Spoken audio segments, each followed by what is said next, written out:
Diqqat aholiga tezkor xabar. O'zgidromet 15-22 mart kunlariga ob-havo prognozini e'lon qildi.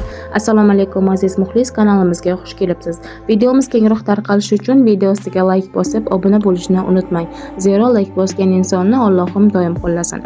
Qoraqalpog'iston Respublikasi Xorazm viloyatida havo o'zgaruvchan bo'ladi. 15-martda yog'ingarchilik kutilmaydi. 21-22-martda ba'zi joylarda yomg'ir yog'ishi mumkin. Buxoro va Navoiy viloyatlarida havo o'zgaruvchan bo'ladi. Yog'ingarchilik kutilmaydi. Faqat 18 va 21-22-martda ayrim joylarda yomg'ir yog'ishi mumkin. Harorat 15-martda kechasi 0,5 gradus iliq, kunduzi 12-17 gradus iliq bo'ladi.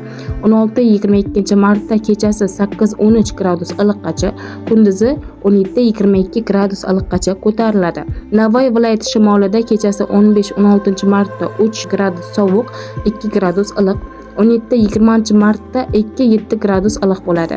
Kunduzi 15-21-martda 10-15 gradus iliq, 22-martda 12-17 gradus iliq bo'ladi. Toshkent, Sirdaryo, Jizzax, Samarqand viloyatlarida havo o'zgaruvchan bo'ladi, yog'ingarchilik kutilmaydi. Faqat 18-19 va 21-22-martda ayrim joylarda yomg'ir yog'ishi mumkin. Harorat 15-martda kechasi 0,5 gradus iliq, kunduzi 12-17 gradus iliq, 16-martda kechasi 2-7 gradus iliq, kunduzi 14-19 gradus iliq.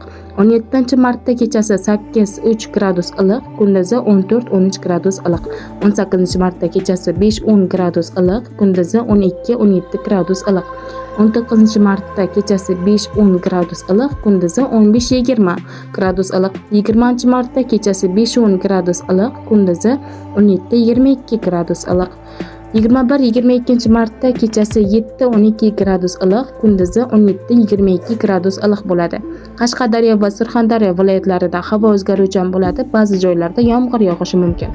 Faqat 16 va 20-martda yog'ingarchilik kutilmaydi. Andijon, Namangan, Farg'ona viloyatlarida havo o'zgaruvchan bo'ladi, yog'ingarchilik kutilmaydi. Faqat 19 va 21-22-martda ba'zi joylarda yomg'ir yog'ish ehtimoli bor.